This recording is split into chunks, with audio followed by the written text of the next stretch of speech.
जिंदगी बहुत कुछ सिखाती है, कभी हंसाती है, कभी रुलाती है, पर जो देश के लिए जिंदगी खपाते हैं, दुनिया उनके सामने से झुकती है। भाई और बहनों, आज मध्यरात्रि यानी 8 नवंबर 2016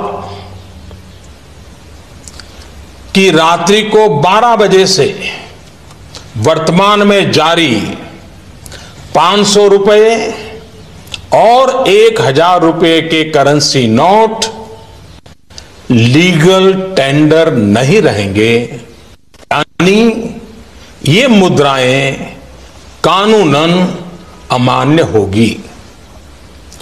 500 और 1000 रुपए के पुरानी नोटों के जरिए लेन देन की व्यवस्था आज मध्यरात्रि से उपलब्ध नहीं होगी। भ्रष्टाचार, काले धन और जाली नोट के कारोबार में लिप्त देश विरोधी और समाज विरोधी तत्वों के पास मौजूद 500 रुपये, 1000 रुपये के पुराने नोट अब केवल कागज के एक टुकड़े के समान रह जाएंगे। ध्यान रहे कि 100 रुपये, 50 रुपये, 20 रुपये, 10 रुपये, 5 रुपये, 2 रुपये और 1 रुपया का नोट और सभी सिक्के नियमित है और लेन देन के लिए उपयोग हो सकते हैं, उस पर कोई रोक नहीं है। 500 और 1000 रुपये के पुराने नोट 10 नवंबर से लेकर 30 दिसंबर 2016 तक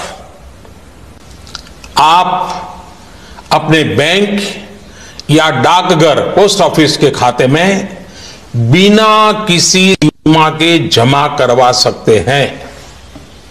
आपके पास लगभग 50 दिनों का समय है, अतः नोट जमा करने के लिए आपको अफरा तफरी करने की कोई आवश्यकता नहीं है।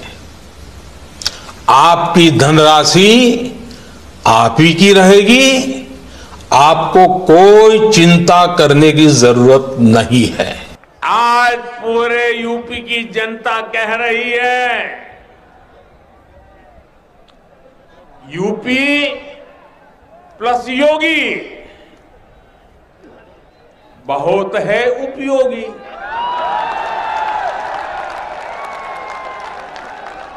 यूपी प्लस योगी बहुत है, यूपी प्लस योगी। दुनिया के देशों की भारत के प्रति जो भाव जगा है, उसका सबसे पहला क्रेडिट इस देश के 130 करोड़ नागरिकों को देता हूं। भारत का रुतबा और बढ़े, ये हिंदुस्तान की 21वीं सदी के लिए उपयोगी है। न मैं आंख झुका के बात करूंगा, न मैं आंख उठा के बात करूंगा, मैं आंख मिला के बात करूंगा। क्या प्रॉब्लम क्या है? ये पुलवामा हुआ और एकदम चालू पड़ गए, मोदी क्या कर रहा है, मोदी क्या कर रहा है, मोदी क्या कर रहा है। 40 लोग मारे गए, आपने देखा होगा, सुबह शाम मोदी क्या कर रहा है, मोदी क्या कर रहा है। अब किया तो किया क्यों, किया क्यों?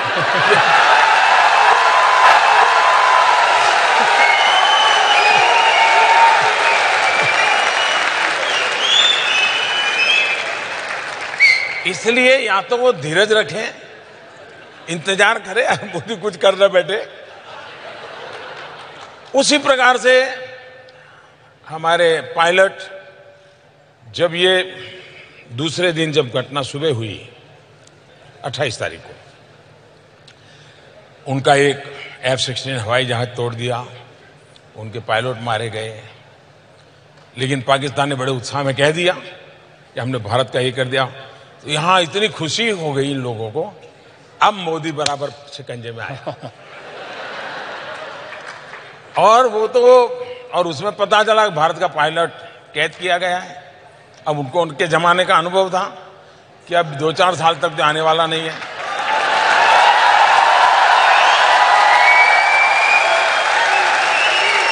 और इसलिए उनको लगा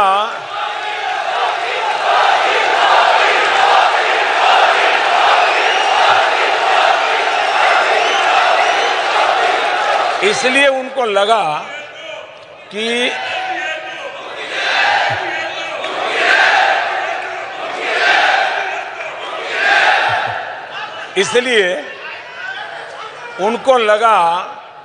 कि पायलट वाला मामला ऐसा है कि मोदी का बालाकोट और 1000 किलो का बम ये सब मिट्टी में मिल जाएगा। और कहते हैं कि शाम को कैंडल मार्च के कार्यक्रम भी तय हो चुके थे,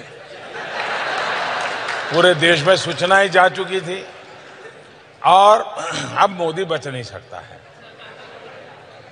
अब शाम को 4 बजते मामला बदल गया, उनकी बाजी उलट गई। अब ये मैं हैरान हूं जी, जो देश की सरकारों का एनालिसिस करने की जो पिछले 25-30 साल से जिन लोगों को आदत है ना, वो आज भी उसी पैरामीटर उसी तौर तरीके से मेरी सरकार का भी एनालिसिस करते हैं और इसलिए इनके सारे हिसाब किताब गलत निकलते हैं।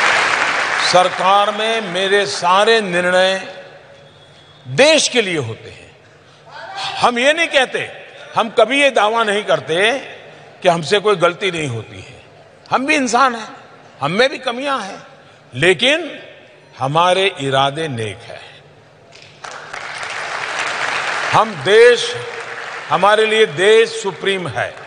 आज से पहले दुनिया में हम कहां थे? जब भी पाकिस्तान का मसला आता था तो कश्मीर पर अटक जाता था, और जब भी पाकिस्तान की बात आती थी तो रशिया अकेला देश हमारे साथ होता था। पूरी दुनिया पाकिस्तान के साथ होती थी। ये पिछले 40 साल का रिकॉर्ड है। इन दिनों 5 साल में आप देखते होंगे अनेक घटनाओं में कि अकेला चाइना पाकिस्तान के साथ होता है, पूरी दुनिया हमारे साथ होती है।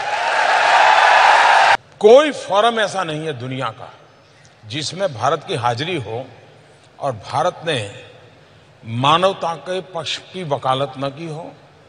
और आतंकवाद ये मानवता का दुश्मन है। आतंकवाद किसी देश का नहीं, दुनिया की मानवता का खतरा है। ये लोगों को कन्विंस कराने में मैं सफल हुआ हूं, भारत सफल हुआ है। राष्ट्रनीति सर्वोपरि होती है, राजनीति तो बात की बात होती है। लेकिन देश का दुर्भाग्य है कि अब और मेरे नसीब में ऐसा विपक्ष मिला है, मैं क्या करूं। देखिए, इतना बार हमने लड़ाइयां लड़ ली, हर बार आपकी पिटाई हुई।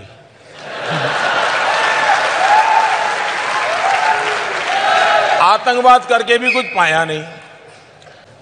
5-5:15 बजे पाकिस्तान ने ट्वीट किया कि भारत आकर के मार के चला गया। कहते भी दीवाने, सुनते भी दीवाने और सुनाने वाले भी दीवाने। मैं चुनाव के लिए सरकार नहीं चलाता हूं, न ही मैं दल के लिए सरकार चलाता हूं। सरकार मैं सिर्फ और सिर्फ देश के लिए चलाता हूं।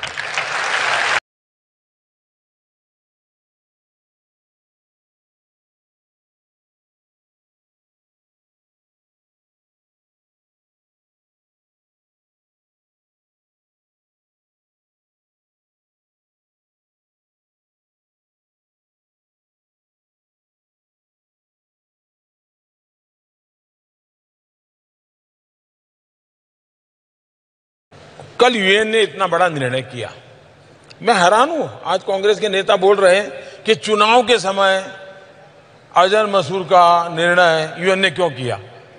अब क्या इलेक्शन कमीशन नोटिस भेजेगा क्या?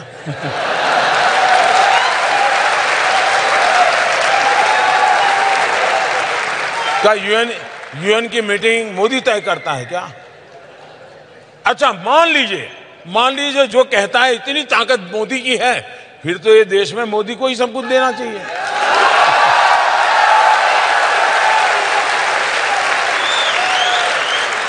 अगर यूएन से जो चाहे वो मोदी करवा सकता है, यूएन में चाहे वो डेट तैयार करवा सकता है, यूएन के अंदर 4 फेज के चुनाव के बाद फिर एक तय तारीख करके करता है ताकि 3 फेज में फायदा हो, ये सब मोदी कर सकता है, तो फिर 130 करोड़ देशवासियों के लिए मोदी के बढ़कर और कौन चाहिए?